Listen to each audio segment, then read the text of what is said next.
Bismillahirrahmanirrahim. Assalamualaikum warahmatullahi wabarakatuh. Selamat sore, salam sejahtera bagi kita sekalian. Shalom, salve, Om Swastiastu, Namo Buddhaya, salam kebajikan. Yang saya hormati Wakil Presiden Republik Indonesia ke-6 Jenderal TNI Purnawirawan Tri Sutrisno, yang saya hormati Ketua Persatuan Purnawirawan Angkatan Darat sebagai tuan rumah Mayor Jenderal TNI Purnawirawan Komarudin Simanjuntak,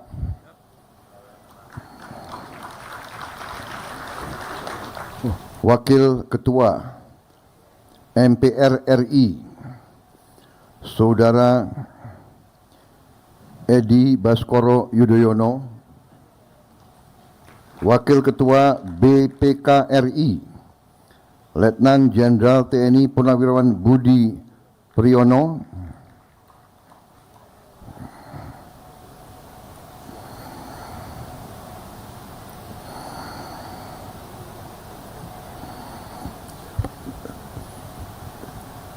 yang saya hormati Sri Sultan Hamengkubuwono ke-10, Gubernur Daerah Istimewa Yogyakarta, sebagai keluarga besar TNI, para menteri koordinator Kabinet Merah Putih yang hadir,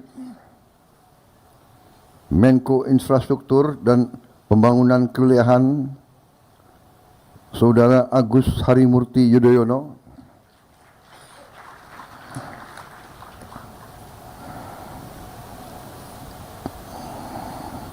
Menteri Dalam Negeri Jenderal Polisi Tito Karnavian, Menteri Luar Negeri Saudara Sugiono. Ini Mas Agus Harimurti Yudhoyono dan Saudara Sugiono ini purnawirawan remaja.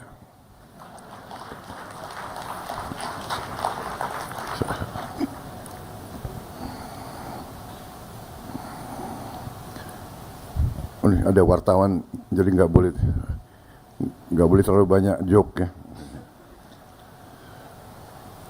Menteri Pertahanan Letnan Jenderal TNI Purnawirawan Safri Samsudin, Menteri Agama Kiai Haji Profesor Nazaruddin Umar, Menteri Transmigrasi Saudara Iftitah Sulaiman,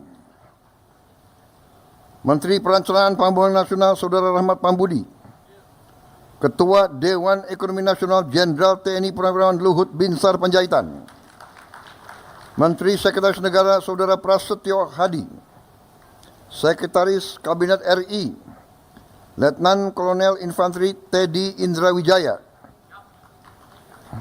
belum purnawirawan,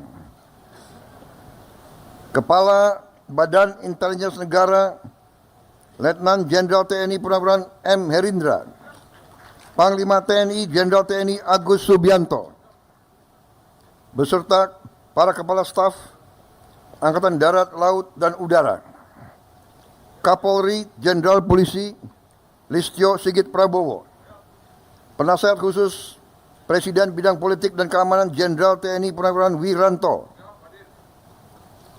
Penasehat Khusus Presiden Bidang Pertahanan Nasional Jenderal TNI Purnawirawan Dudung Abdurrahman, Kepala Staf Presiden RI Letnan Jenderal TNI Purnawirawan AM Putranto, dan para Purnawirawan Bintang 4 yang hadir, Jenderal TNI Purnawirawan Hendro Priyono, Jenderal TNI Purnawirawan Agung Gumilar, Jenderal TNI Agustadi Sasongko Purnomo, Jenderal TNI Endiartono Sutarto, Jenderal TNI Muldoko, Jenderal TNI Purnawirawan Budiman, Jenderal TNI Purnawirawan Mulyono, Jenderal TNI Purnawirawan Andika Perkasa,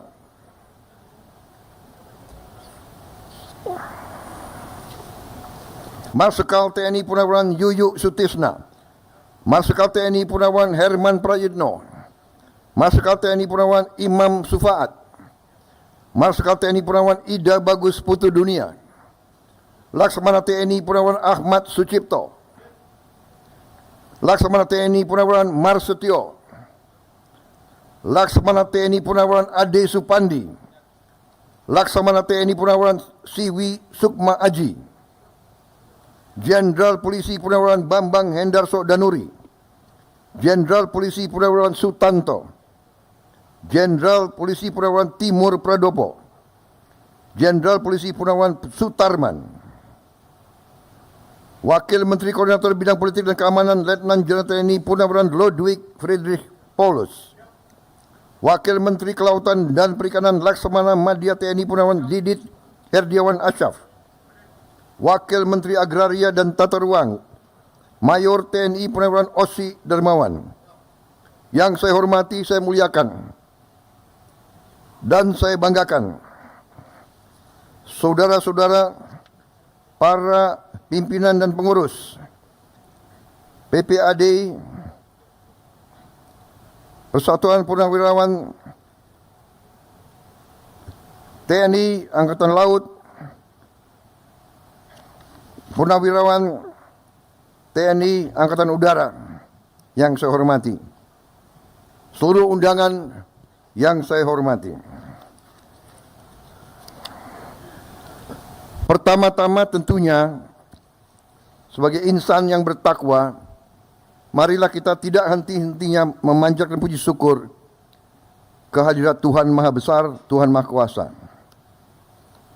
atas segala karunia yang diberikan kepada kita, atas kesehatan, nafas yang masih diberi kepada kita bisa berkumpul di tempat yang baik ini dalam keadaan sehat walafiat untuk melaksanakan suatu halal bihalal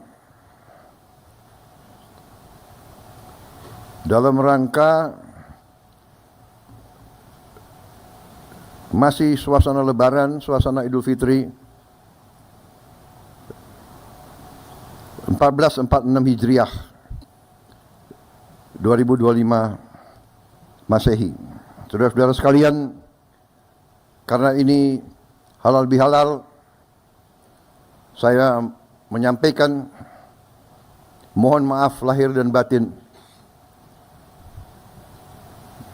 dan semoga kita menghadapi tahun yang akan datang, kita diberi perlindungan, diberi petunjuk, sehingga kita bisa menjalankan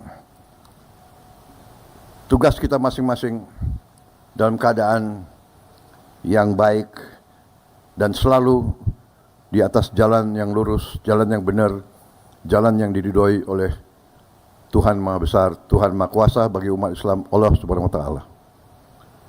Saudara-saudara sekalian, terima kasih atas kehormatan yang diberikan kepada saya untuk hadir pada acara ini. Memang terus terang aja saya minta maaf, saya jarang hadir acara-acara semacam ini karena mungkin kebetulan jadwal dan waktunya tidak tepat. Tapi alhamdulillah beberapa hari yang lalu datang pimpinan PPAD menyampaikan undangan dan saya lihat saya bisa hadir, sehingga bagi saya ini suatu kehormatan. Saudara-saudara sekalian, kita sebagai purnawirawan diajarkan dari sejak kita muda sebagai prajurit. Hari-hari pertama kita di tentara, kita diajarkan bahwa begitu kita menjadi prajurit, hidup kita, jiwa kita sesungguhnya sudah bukan milik kita sendiri lagi. bukan milik keluarga kita lagi. Jiwa dan raga kita sudah persembahkan kepada negara, bangsa, dan rakyat kita. Itu pelajaran yang melekat di hati saya sebagai prajurit muda. Kemudian, terus terang saja saya merasa beruntung, saya dan kawan-kawan saya merasa beruntung. Kami sempat digembleng langsung. Kami sempat merasakan kepemimpinan langsung dari Angkatan 45.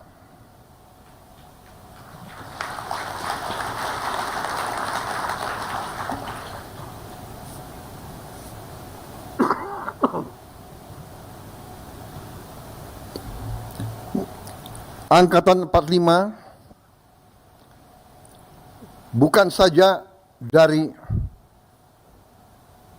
tentara, bukan saja dari polisi, tapi harus dikatakan bahwa Angkatan 45 adalah generasi yang memimpin perebutan kemerdekaan kita. Mereka yang di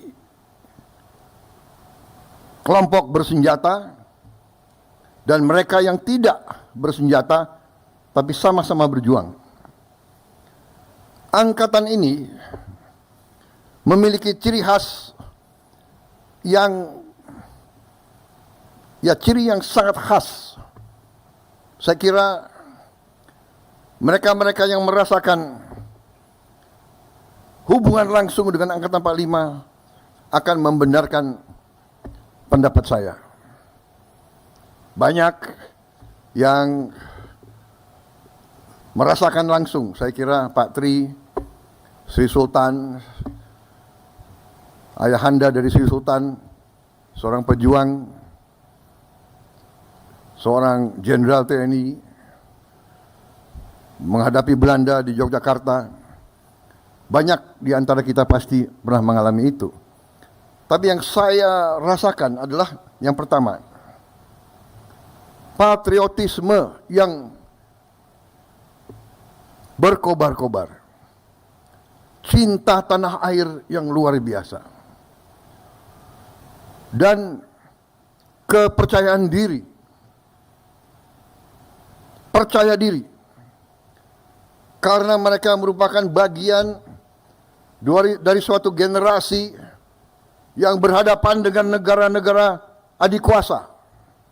Waktu itu Jepang adalah adik kuasa, Inggris adik kuasa, Belanda pada zamannya adalah adik kuasa, the Dutch Empire. Sebelum British Empire, the Dutch Empire sangat-sangat kuat. Generasi 45 adalah generasi yang merasa bahwa penerus dari perjuangan ratusan tahun dari semua suku, semua daerah, yang menyatakan bahwa bangsa Indonesia tidak mau dijajah. Bangsa Indonesia tidak mau jadi bangsa kuli. Bangsa Indonesia tidak mau jadi bangsa pesuruh. Bangsa Indonesia tidak mau jadi bangsa yang kerdil, bangsa yang miskin. Angkatan 45 berani mengambil sikap padahal negara belum punya anggaran, belum punya administrasi, belum punya organisasi. Senjata direbut, kadang-kadang mengangkat dirinya pada saat orang tidak berani. Mereka di usia muda berani tampil. Panglima Besar Sudirman menjadi Panglima Besar pada usia 29 tahun. Ignatius Slamet Riyadi menjadi Komandan Brigade pada usia 22 tahun. Saudara-saudara, mereka muda-muda berani dan banyak yang mati waktu muda-muda. Di keluarga saya, dari sejak kecil selalu dibawa ke makam. Ini makam pamanmu. Gugur di Tangerang pada usia 21 tahun. Ini pamanmu yang lain. Gugur di Tangerang sebagai kadet umur 16 tahun. Jadi bangsa ini berdiri di atas darah, keringat dan air mata anak-anak muda, air matanya ibu-ibu. Saudara-saudara, kita merasakan, kita digembleng oleh mereka. Itu yang tersisa di hati kita, saya yakin. Yang jelas di hati saya. Saya, saudara-saudara,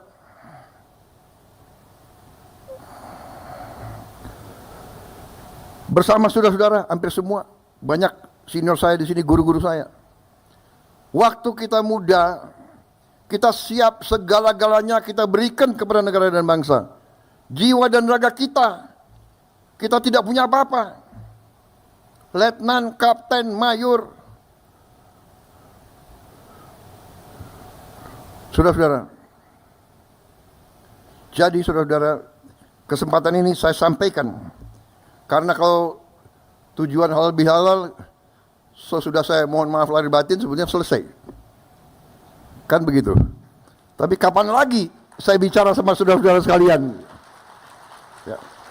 Saya sampaikan ini karena sesudah kita berjuang, sesudah kita memberi semua masa muda kita kepada negara, kita lihat, loh, negara saya ini yang dibangun oleh darah, keringat, air mata, Sudirman, Slamet Riyadi, Ngurah Rai, Walter Monginsidi,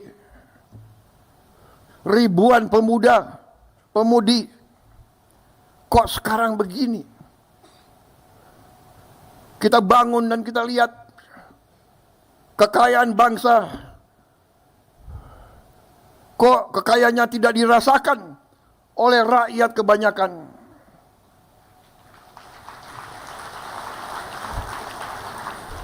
Kok senior-senior saya banyak yang begitu pensiun, hidupnya susah, rumahnya masih kontrak. Panglima-panglima saya, jenderal-jenderal saya, komandan-komandan saya lihat there is something wrong. Kita lihat, kita mau take off, dihajar. Tiap kali kita mau maju, dihajar. Kerusuhan, perang saudara, pemberontakan, suku lawan suku, agama lawan agama, nggak jelas. Tapi kita sebagai jenderal, kita sebagai prajurit, kita lama-lama kita belajar.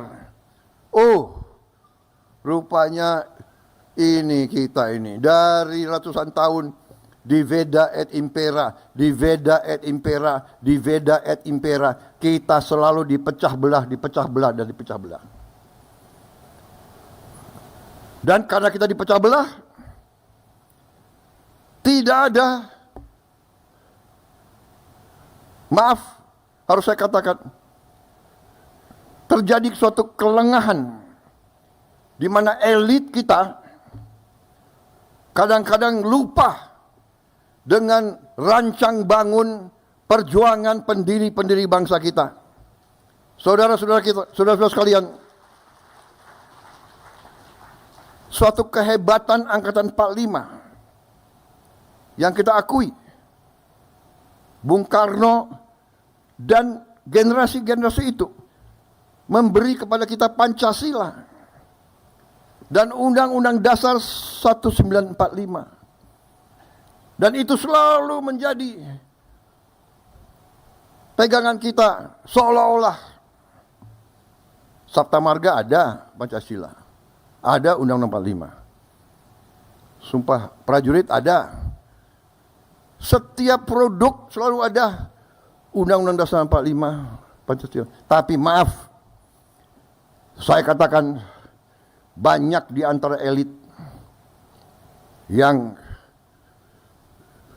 tidak memahami atau tidak mau memahami atau pura-pura tidak mau lihat arti dari pasal-pasal penting dalam Undang-Undang 45. Dan karena itulah kita melihat bahwa kekayaan kita selama puluhan tahun mengalir ke luar negeri.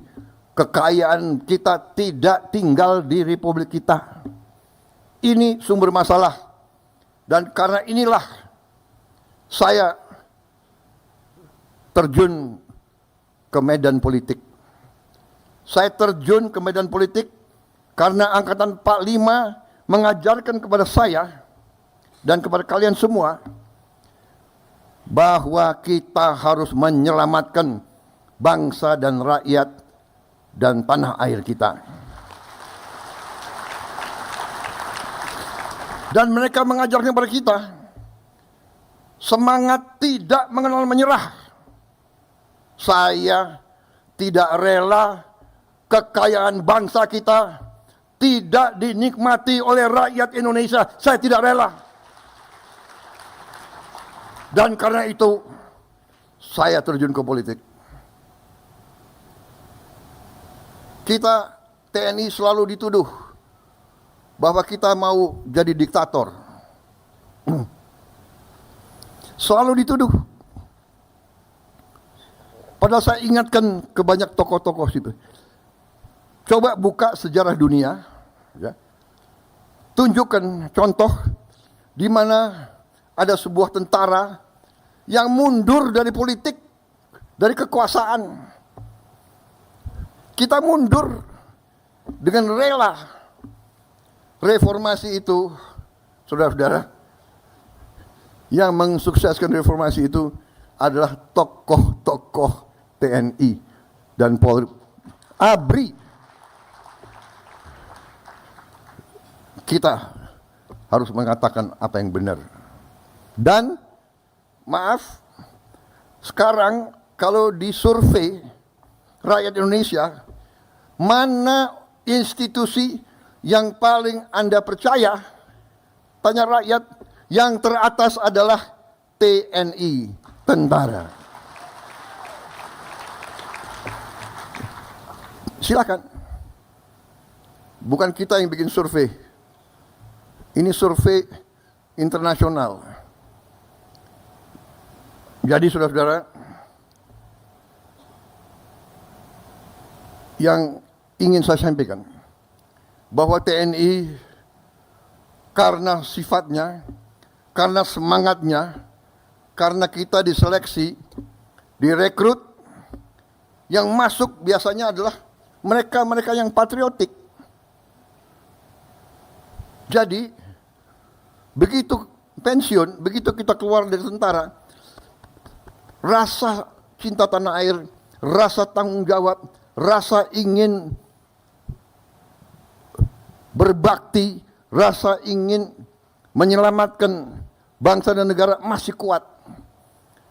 Dan karena itu senior-senior TNI ada yang terjun ke politik.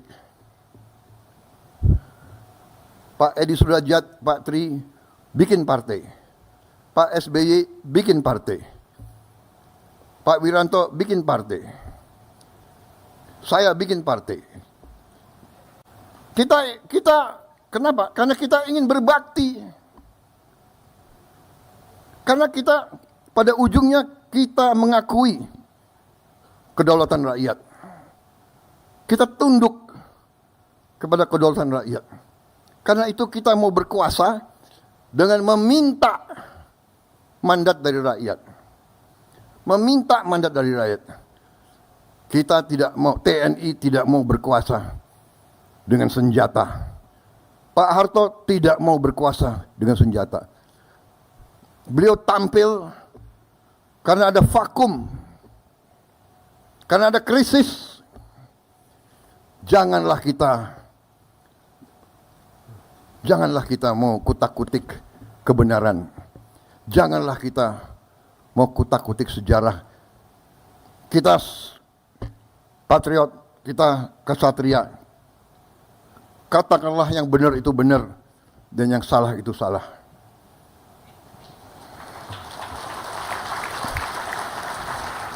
Semua pemimpin berjasa. Saya di sini, saya bisa maju, saya bisa punya keyakinan bahwa kita akan banyak hasil karena landasan yang dibangun oleh pendahulu-pendahulu sebelum saya.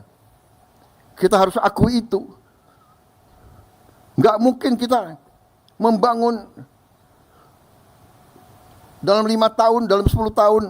Tidak ada negara yang dibangun dalam 10 tahun. Tapi apa yang dilahirkan oleh presiden-presiden kita, dan tidak hanya presiden, membangun bangsa itu tidak hanya 1-2 orang. Jadi saudara-saudara, apa yang saya ingin sampaikan? Saya ingin sampaikan bahwa kita sebagai punawirawan dari segi kedinasan, benar kita sudah menyerahkan kepada generasi selanjutnya. Tapi sebagai patriot, sebagai warga negara, kalau kita masih punya kemampuan, kalau kita masih punya semangat, kalau kita masih punya sesuatu yang bisa kita sumbangkan kepada negara dan bangsa, ya kita harus menyumbang apa yang kita bisa sumbangkan. Karena itu saudara-saudara,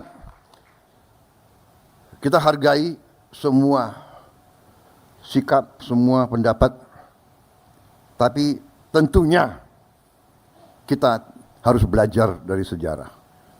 Kita harus lihat kenyataan yang sedang berlaku. Bahwa di dunia ini sekarang, ya, hanya yang kuat yang survive. Ini fakta dan kenyataan. Negara-negara yang tidak kuat punah. Kenapa dia punah? Dia tidak mampu bertahan. Kenapa dia tidak mampu bertahan? Karena dia tidak bisa mengamankan sumber-sumber kekayaan dia sendiri.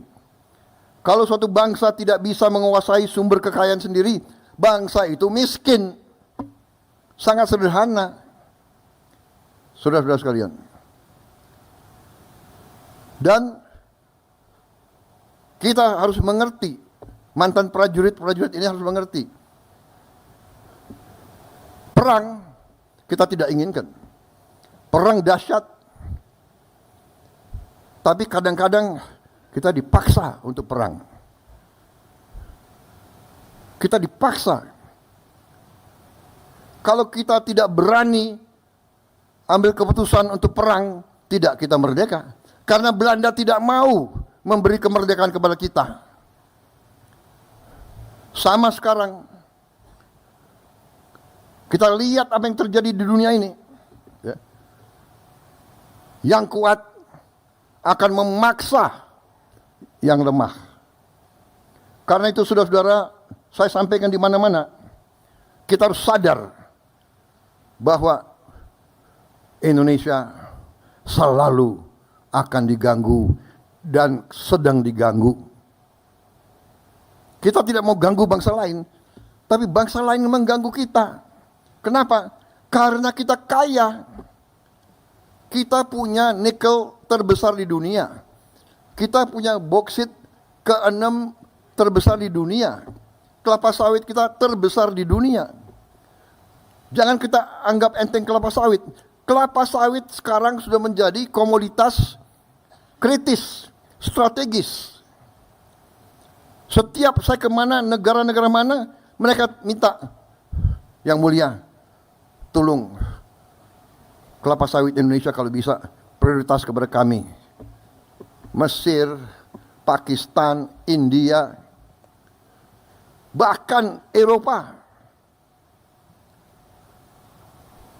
Ternyata dari kelapa sawit ada 65 atau 67 produk. Di antaranya kita bisa bikin BBM dari kelapa sawit. Negara kita sesungguhnya tidak perlu import BBM sama sekali dari manapun. Dan kita harus tahu, kita import BBM hampir 40 miliar dolar satu tahun. Padahal kita sebenarnya tidak perlu import. Dan saya dalam pemerintahan yang saya pimpin, saya bertekad bahwa Indonesia dalam 5 tahun akan datang harus swasembada BBM, harus swasembada energi. Dan nanti ada yang bertanya, apa bisa? Gitu. Harus bisa. Nah ini semangat yang ditanamkan oleh Angkatan 45, semangat tidak mengenal menyerah, harus bisa. Merdeka atau mati. Berdiri di atas kaki kita sendiri.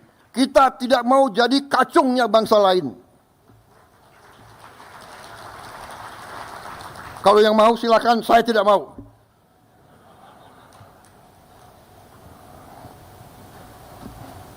Ini salah pembina-pembina saya yang mendidik saya seperti ini. Salah Pak Tri,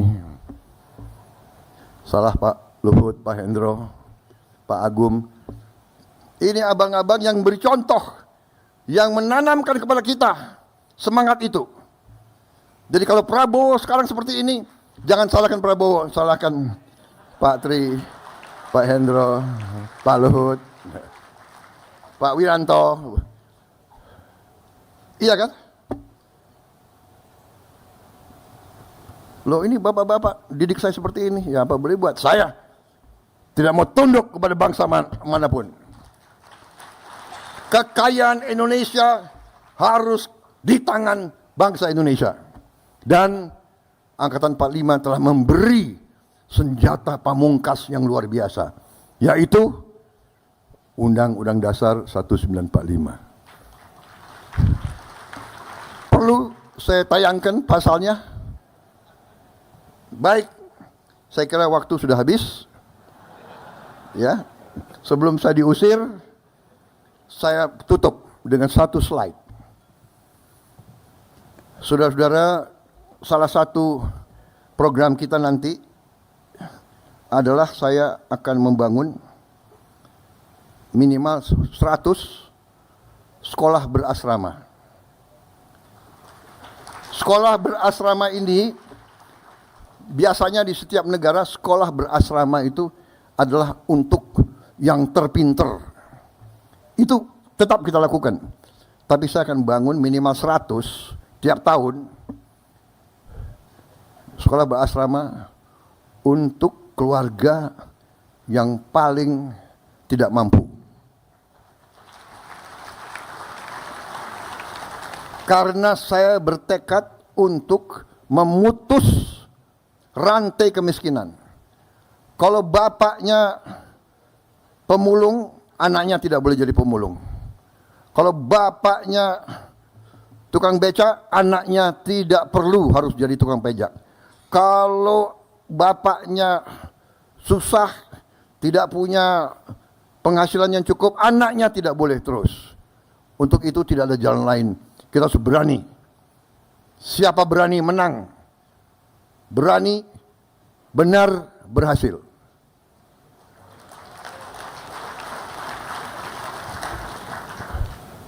Berani dulu, baru benar. Setelah berani benar, baru berhasil. Harus berani dulu. Ya. Kalau nggak berani, kita nggak bisa dapat apa-apa. Jadi, ini konsepnya sedang dikerjakan. Insya Allah bulan Juli kita buka mungkin 53-55 kampus pertama.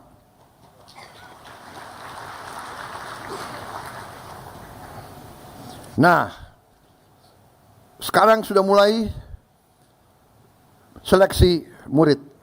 Syaratnya harus dari keluarga yang benar-benar tidak mampu. Dan salah satu teknik mereka, Kementerian Sosial, PAN-RB dan Badan Pusat Statistik, BPS, karena mereka yang punya data, adalah mencek rumah tinggal keluarga tersebut. Saya minta ditayangkan ada berapa calon peserta. Bisa kelihatan? Jadi ini, saudara-saudara, kalau Anda perhatikan, ini profil calon yang akan masuk jadi peserta didik.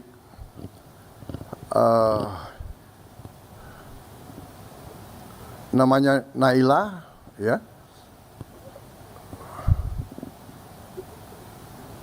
Orang tuanya penghasilannya kurang dari 1 juta, padahal jumlah tabungannya 5 orang.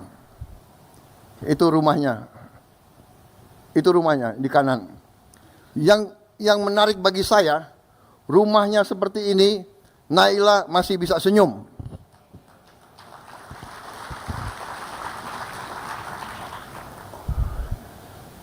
Saudara-saudara sekalian, rekan-rekan puna, ini perjuangan kita. Sisa hidup saya, perjuangan saya adalah untuk merubah nasib Naila di Indonesia. Kalau ada yang tanya apa mungkin? Harus mungkin, dan kita buktikan bahwa kita akan berusaha sekeras-kerasnya. Hanya dengan keberanian, hanya dengan tekad, hanya dengan keyakinan, dan hanya dengan tekad untuk memimpin suatu gerakan pemerintahan bersih, pemerintah yang anti korupsi, yang pemerintah yang bisa menyelamatkan kekayaan negara, Naila akan punya masa depan yang baik. Terima kasih. Wassalamualaikum warahmatullahi wabarakatuh. Semoga Yang Maha Besar, Yang Maha Kuasa senantiasa beserta kita dalam pengabdian kita yang terakhir. There are no, old soldiers never die. They just fade away. Tapi di Indonesia lain. Old soldiers never die and they never fade away. Until the Almighty God calls us. Kalau udah dipanggil apa boleh buat. Selama masih ada nafas di badan kita, diajarkan oleh senior-senior kita. Diajarkan oleh Patri. Berjuang sampai titik darah yang penghabisan. Selama masih ada hajat di kandung badan, merah putih di dada, tidak akan pernah berhenti berjuang. Terima kasih. Selesai. Semoga kita terus semangat. Terima kasih atas undangan ini. Mohon maaf kalau ada kata-kataku yang salah. Wartawan coba di-delete yang enggak benar. Yang baik tayangkan. Terima kasih. Selesai. Saya langsung maju kan.